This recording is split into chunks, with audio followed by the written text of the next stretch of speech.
Hey, this is John Acuff, and it is Wednesday the 26th. I don't know if I'm not supposed to say the date, like maybe you're supposed to. These are evergreen. I don't know, but it's Wednesday. So I thought I'd do a live Q&A. It's the middle of the week. It's hump day. I've got about 30 minutes until my next thing. So if you've got any questions about publishing, writing books, being an entrepreneur, staying positive during the midst of a crisis, anything that I can help you with, by all means, fire away. All right. So Josh, first question. Do you have any public appearances coming up in Dallas, North Dallas area anytime soon? I'd love to see you speak. Oh, thanks for saying that, Josh. Right now, public speaking is obviously like on a pause. My hope is that I'll start to do some events this fall and then it'll warm up in the spring. But at this exact moment, I don't have anything on the schedule for Dallas. I really hope that I can do a book tour next spring. Dallas is my biggest city. We go to this half price books, I think is what it's called. And it's massive. I think we had 300 or 400 people there last time. So I'll definitely be back in Dallas. I just don't think it'll be this fall. All right, book recommendations. What books have I been reading? Oh, like I've got a ton of books. I wish I had some that I could just grab right now. But if you like fiction, my favorite two fiction right now, that's great. That's great language. I love the Walt Longmire series by Craig Johnson, like the best. And if you like audiobooks, George Goodell is a king amongst men. Like the guy who reads the audio is so good. So please. It's the Walt Longmire series. There's a TV show. It was don't ignore the books because the TV show was kind of like, it was on Netflix. It just wasn't as good as the books. The second fiction recommendation, Louise Penny has a series about Inspector Gamache. It's a Montreal French-Canadian thing, and he's a detective, and it's fantastic too. I would say it's like a village mystery, like where the mysteries happen in the village. Those are two fictions that I really enjoy. Favorite flavor of ice cream, Greg? That is the easiest question I'll probably answer during this entire 30 minutes, and that is Cookie Two-Step by Bluebell. There is no better ice cream than Cookie Two-Step by Bluebell. Like, to argue it is crazy to me. I have a neighbor, her name's Erin, her and her husband, Ruben, live next door, and she doesn't like it because she said, like, she doesn't like chunks in her ice cream. Her phrase is, I don't like to chew my ice cream. I think that's wrong. Like, if you're not chewing your ice cream occasionally, and I can't chew it, like, whenever you see a little kid eating ice cream and they chew it, and, like, my teeth are way too sensitive to just, like, bite into a popsicle. That makes my entire spine shiver. But, like, I want there to be Oreo chunks in the ice cream. I want there to be chocolate chip cookie dough. Like, I want stuff going on in ice cream. Just plain ice cream with no chunk. It's like, I might as well eat yogurt. Like, that's just not doing it for me. Ryan. I went to my local Walmart, but failed to find Mint Mojito seltzer water. Yeah, dude, Mint Mojito, it's hard to find. Like people find it and they buy it up like in bulk. It's like August toilet paper. You know, toilet paper like had a run. Like it was a hot in the spring. Like it's a great seltzer. I actually like this one, Spindrift. I'm a big Spindrift guy. Like it's got a little calories. It's got 17. Feel like I can do it. Like I ran this morning. I can probably enjoy the calories. I like Spindrift. Are you planning? Okay. Bernice Williams. Are you planning on hosting any of your own events more than just this platform? Yeah, we actually talked about that. We talked about doing an event around the release of my new book in the spring. I haven't done my own event, I don't think, like a public event since 2013. And my assistant, who I work with, Ashley, is amazing at putting on live events. And so I really want to do one. The challenge has always been, people have said to me, oh, an event's great. It's a loss leader. You're going to lose money. And I'm kind of like, my whole thing with entrepreneurship is like, I'm not at the size where I'm like, let's just lose a bunch of money on stuff. Like, it doesn't matter. I try to run real lean with the way I run my business. So hopefully we can figure out in the spring how to do an event around the new book. All right, what else we got? Yeah, Susan said she couldn't find Mint Mojito. I'm telling you, it is the unicorn. Like, if you don't get anything else out of this, hopefully you're like, you know what? that guy really served me with his seltzer recommendations. You know what? I like the cut of his jib. I love that phrase, by the way. I don't sail, but if I did, I would constantly be saying jib. All right. Any nonfiction? What am I reading that's not? Oh, I'm going to go down. It's going to be like, I don't know how to do the, like, where it looks like I'm walking downstairs, but I'm going to grab a book right now. All right. This book. Oh, I got 2 nonfiction. What? So many books. Okay. This one, How to Do Nothing, Resisting the Attention Economy. It's by Jenny Odell. I am only a few pages in. I heard her on a podcast, and I was like, how to do nothing? That sounds really challenging.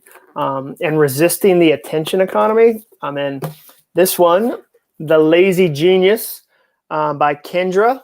I'm going to mispronounce her name because I've never talked to her and said her last name. So Adachi, is that it? Or Adachi? Maybe. I feel like Adachi feels right. She's got an amazing podcast. I love her newsletter, one of my favorite newsletters. Her book just came out.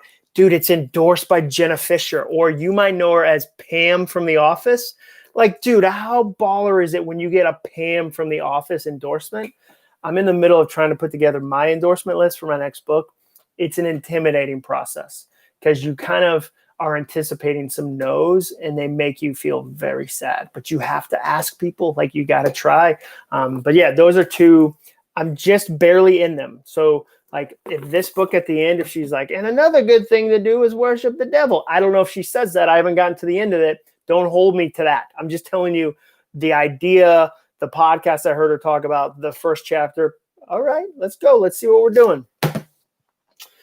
All right. People are agreeing with my recommendation on Cookie Two-Step. Yeah, you bet you are, because it's amazing.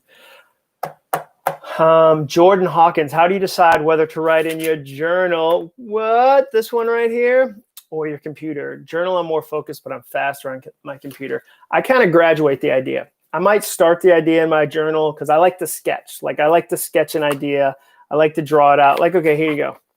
See this? I was like, boom, I'm going to do a little flow chart. Like, what am I doing? Ooh, got lines here. Like, you're progressing. So I might start there, but eventually I'm going to get it into my computer.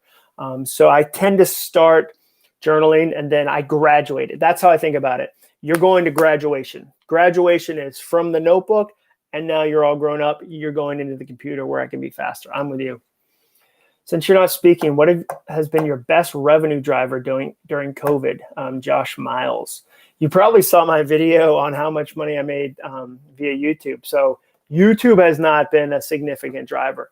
That's a good question. I need to do a video on like the 7 ways I make money, because there's books. I write books, so like that's really the advance. I speak. So I've done a bunch of virtual events. That's gone really well. I have added YouTube to the mix to go, okay, is this something I could grow? So I'm curious about that. Consulting, like that would be my answer to that question, Josh. I've said, okay, I'm not doing big live events right now, but all of a sudden teams have said, hey, we've got a 20-person team. Can we do a virtual event? Now, in a normal world, if I'm doing 50 live events and I'm all over the place, it's hard for me to focus on a 15, 20-person team. But now, because things are kind of on pause, I can say, all right, wow, this organization has a smaller team. They're struggling with some stuff about being at home. They've lost all the connection that being in office gives them. They're trying to figure out how do they pivot. Okay, can I create something just for them? Is there a virtual way for me to serve them? So I'd say consulting has been one where working directly with clients versus a 4,000 person event has been an interesting source of income. The Messy Journey, Dan and Rachel. Planned emailing this question, but I do van conversions and school building. I'm beginning to do more build series. I listen to your audiobooks. How do I gain permission for them to be in the vid? Okay, let me see if I understand this question because it sounds awesome. So you do van conversions, like you convert vans into dope things. That's the technical term as a car guy. Like you take something and then turn it into something amazing. If I'm reading that correctly, like somebody comes to you with a cool van and then you convert it. And school building, I don't know what, like maybe like a magic school bus kind of thing. I don't know. Maybe I'm misreading that one. My whole thing is most people, if you're creating things of excellence, are excited to be in your video. Like most people, if they know, wow, you did great work and it's gonna showcase this cool thing we did together, they don't have a problem with that. People always have a problem if they don't know how you're gonna represent them, if they think you're not doing great work, if your YouTube channel is gonna be messy and they have no sense. It's taken me years to understand that. When I first started writing books, I was like, can I kind of maybe use your story in this book? And it took me years to realize people are like, that's awesome. Like, yeah, I'd love to be in a book. Like, that's fun. So I think a lot of it's in how you approach. All right. Online event would be awesome too. Yeah, Bernice, we're definitely going to do an online event. It's just going to like, will there be a live component? All right. AZ Undle or like Azunel. I don't know. You can read that a lot of ways. What do you do when you think you have a new and good idea for a book, but then you see someone who seems like they've done it and done it better? Let me just tell you right now, every single author on the planet at some point thinks somebody else has done their book better. Somebody smarter with better teeth, with a bigger platform and more degrees. And they live in like Greenwich Village and they have a loft and they wear like a lot of scarves, but like not so many that people like it's too many scarves, but they wear like the right amount of scarves and they go to literary parties and they know they're connected. Like everybody has that fear. So 1, expect it. 2, don't let it stop you from writing the book. And 3, figure out what's your unique approach to that. How do you put your voice on the topic? How do you put your idea into the topic? I always joke, one of the most depressing things you can do if you're going to write a book is to go write it at the library. Why? Because you're surrounded by tens of thousands of people who are like, this book is going to change the world. And then like the book has finally landed on a shelf and it's with like 50,000 other books. And you go, oh, my book's already been written. Like, I wouldn't let that worry get in the way of you actually writing it, but just know I have that. Like, I'm going to have that on the next book and the book after that. That's pretty human. All right. Harper, how do you go from wishing you could do a fun thing as a creator, hustling toward that? I think I'm asking you to summarize start. That's funny. That's really Quitter too. Like Quitter was kind of about that. And then I'm kind of currently in the middle of doing that. I just think there's steps. Like I'm a huge checklist dude. So I love to take like big, messy, shapeless goals and kind of work them down to a checklist. I'll show you. So this is the notebook I use. This is a Leuchtturm 1917. I've done a video about that. But you can see, like, let's flip to August. Let's because it's the current month is August. Go to my table of contents. Oh, it's page 53. I should know that by heart. Boom, checklist. Look at that. Look at all that. Like I'm day by day checking stuff out. So that's why I do stuff like the September, January challenge. So I've created a checklist and I create a challenge for other people and go, hey, I'm a checklist dude. It's helped me figure out how to change my hobby side hustle into a full-time thing. You might use the checklist to do weight loss. You might use it to write a book, but I think it's dope. You should do it. So for me, if I can figure out how to take this big, messy thing and then go on a Tuesday, on a Wednesday, what are the practical steps I'm doing? That makes the process so much easier. And so like I would say that let me give you the link to that where you can sign up. It starts in September, which is next week. The registration closes like Monday night, I think. September. It's free, by the way. It's just a free challenge we do every year. And this year, I think it's even more important because this year is so sucky and weird in so many ways. All right. Working class dad. What's your biggest pet peeve? My biggest pet peeve in myself is fear, like just being afraid. Listening to fear, I'd say, is probably my biggest pet peeve. Like just when fear tells me something that's going to happen and it doesn't happen, and I don't then go back around and go, fear, see, that wasn't true. I'm not going to believe you next time. I think hypocrisy is a pretty big pet peeve. Like, I think that's one that for me, I'm like, oh man. And I think when we act a certain way, we're not really living. When we put on we wear these masks that aren't just true of who we are. And I think that's so easy to do. So I guess one of my pet peeves is when I can see the motive for why somebody did something and they're trying to pretend they didn't have a motive. And they create something online that's clearly motive-based, clearly has a really sharp agenda, but they go, no, I'm just sharing information. Like that kind of stuff drives me a little bit bonkers. All right. Top, let's see. Oh, Jordan Hawkins, what have you learned most about YouTube since starting? I've learned I need to work with an editor. I work with a great editor named Chris Zimmerman. I've mentioned him a bunch in my descriptions of videos. So he's been great. I learned I need to work with an editor. I learned I need to be consistent. Like I need to consistently create content. Here's the thing, like YouTube is like any other platform. You get out of it what you put into it. Like I wish that wasn't the case. Like I wish there were like tremendous shortcuts that would get you an engaged, super active audience in like 10 minutes. Like, believe me, I wish that. There just aren't. If you're going to create something that's thriving and matters, it takes time. And it takes time for you to become proficient at it. It takes time for you to become excellent at it. So I think that's the second thing, is YouTube just takes time. Third thing I've learned. What is the third thing I've learned?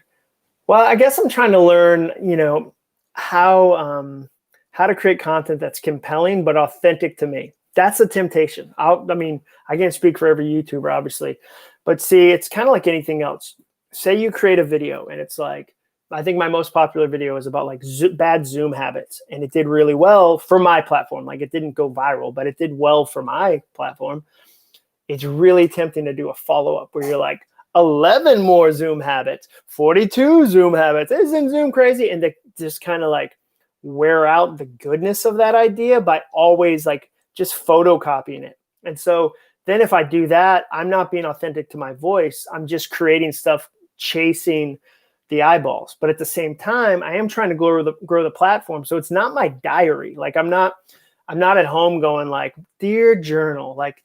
So there is a component of wanting to grow it. So I think the challenge for me as a YouTube creator is to go, where's my authentic voice? Where do people really want to see and learn? What are those things? And then where do they overlap? Where, like, I'll tell you right now, if I did a video and it went really, really well and it was about marriage, like I wouldn't do 100 of those because that's not my spot. Like I know that's not what I'm called to do. It's not my spot. I would love if it did well. That would be awesome. But like, it kind of reminds me, people will say like, hey, come host our event. And I'll always say no, because I'm not a good host. And even if they said, no, it'll be great, like it'll be really fun and we think you can do it, like I suck at that. I shouldn't do that. That would be, I'm going to do a video and I have to write it and I got to figure out how to do it. But again, I'm going to do a video titled or something like this. Should a celebrity's opinion change your vote? Like I've been thinking about that a lot lately. And here's my theory. So when you see the video, be like, what? Pretend to be surprised. My theory is this, like, I'm not a celebrity, but people do ask me questions sometimes. And there's this great temptation to answer questions you don't know the answer to. And so, for instance, somebody will go, hey, how do you write children's books? And dude, you know what I should say to that? I should say, I have no idea. I have no idea. Why? Because I've never done that. I haven't researched that. I haven't studied that. I haven't done that myself. I haven't worked with other people that have. I don't know how to get an illustrator. I don't know how to change the rhythm of copy to hit both a kindergartner and a parent who's reading the book. I know nothing about that.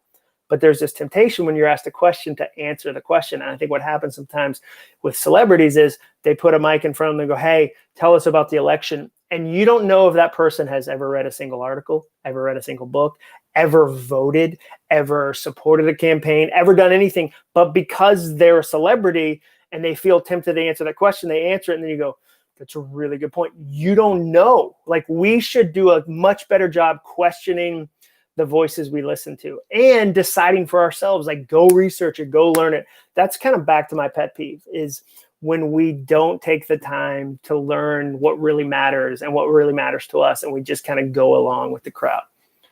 All right. That was a tangent, but I guess these are tangents. Let's see. Top 3 podcasts you listen to looking for new content. I like James Altucher. Like I really like James Altucher. I find him fascinating and so smart. I love Brian Koppelman's podcast. I think he's great. And then other than that, I don't really listen to a lot of podcasts. I listen to a ton of audiobooks, but I don't listen to a ton of podcasts. Okay, Akasha. I'm sorry if I mispronounced that. Hello, John. I want to start a podcast on nutrition and how it affects one's mental health. Do you think I can build enough of a following to talk about my experience without being a psychologist? Yeah, I totally do. Like I wouldn't, here's an example. If you said, how do I specifically grow a podcast? I couldn't answer that because I've never grown a podcast successfully. But if you're asking, can I grow a platform without being a certain type of expert? 100%.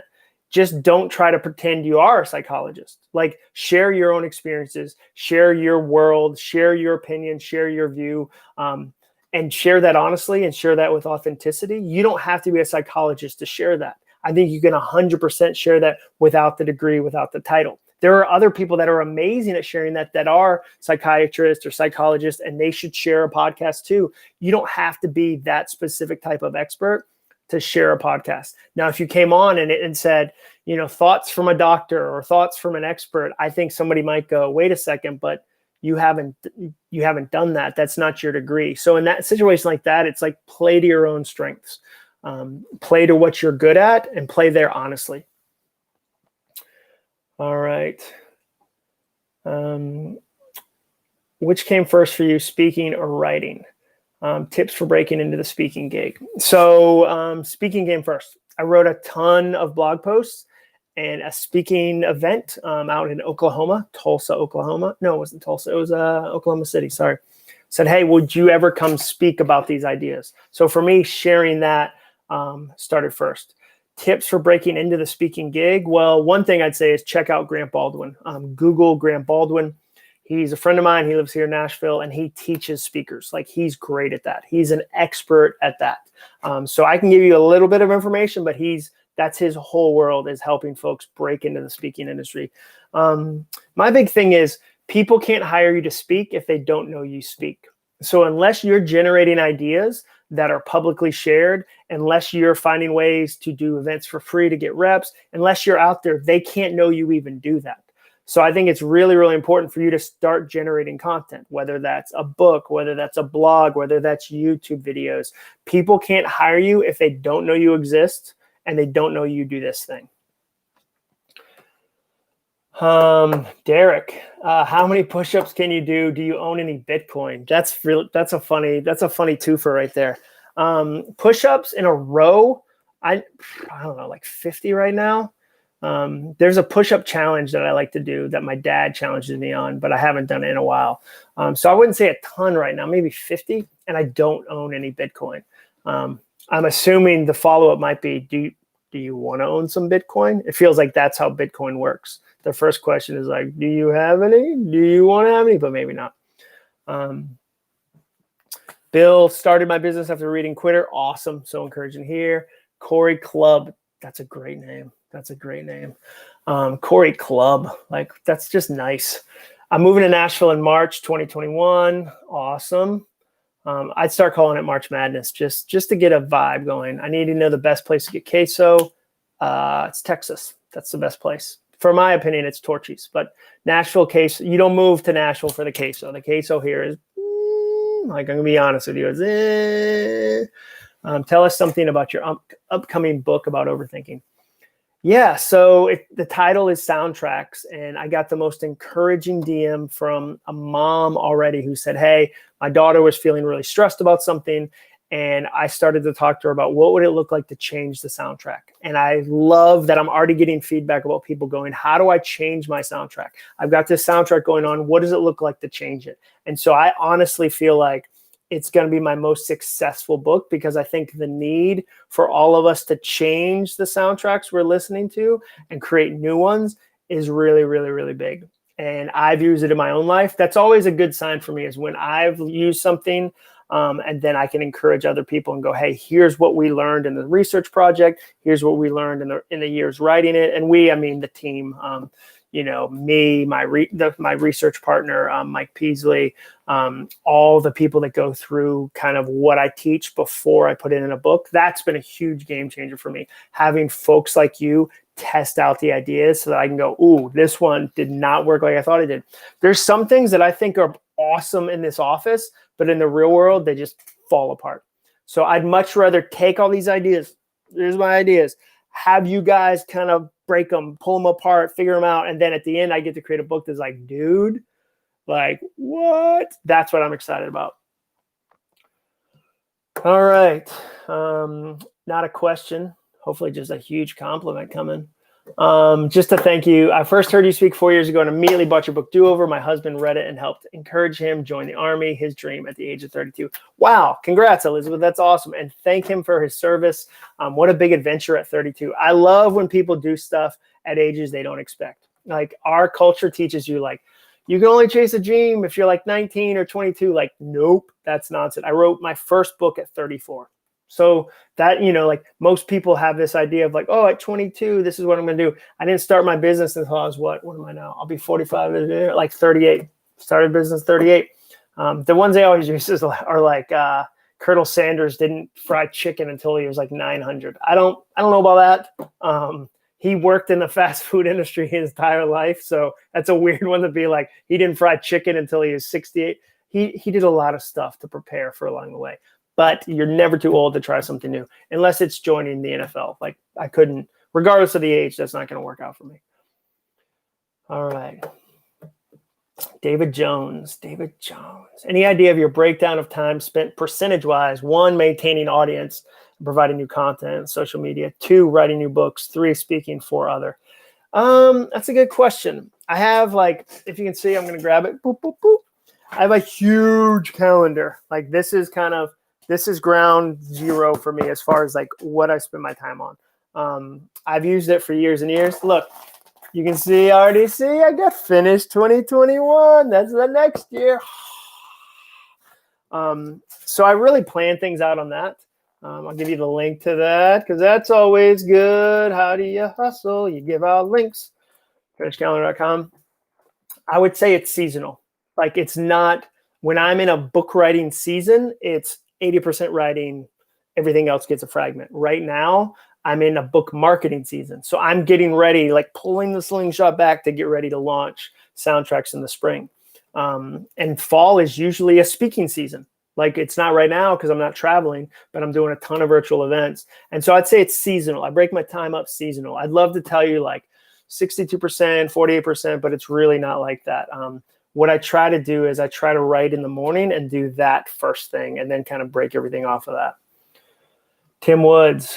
John, thoughts on furthering education? Do you think people should seek college straight out of high school, or are you a big fan of gap years? Tim, I like gap years for certain people. A friend of mine says it this way, like with getting a phone. Like what age should a kid get a phone? Every kid's different. Some kids, you're like, that kid can handle the phone today. Some kids, you're like, that kid needs a phone at like 18.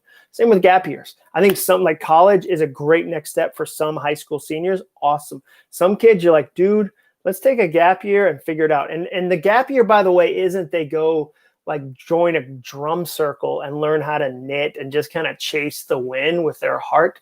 The gap year can be super structured, super helpful. I'd rather a kid figure stuff out from 18 to 19 and not spend a ton of money than go to college, never stop. And then I meet them when they're like 28 and they're at a job they hate and they have 200 grand worth of debt. I think either way can work depending on the kid. Another side of evil. When you post on YouTube, is it still your content or do they own it? Ooh, I don't.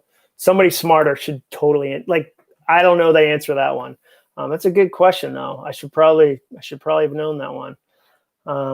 Ryan, what is the next Lego set you plan to buy? Yeah, I've already, I bought one the other day. I bought the VW, let me see. I'll show you. Hold on. Let me grab a Lego set.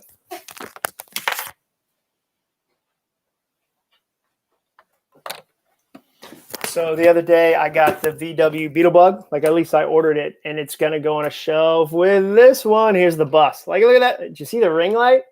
You think my skin's glowing this natural? It's not. It's not. It's a ring light. So this is the VW bus. Like, oh, look how cute it is. I did a video with it one day, and somebody pointed out that the VW logo is upside down. I'm not a detail guy, but I got the Beetle Bug, and that one comes in, I don't know, a couple weeks. Okay, we've got time for like 2 more. These are great questions, by the way, guys. Awesome.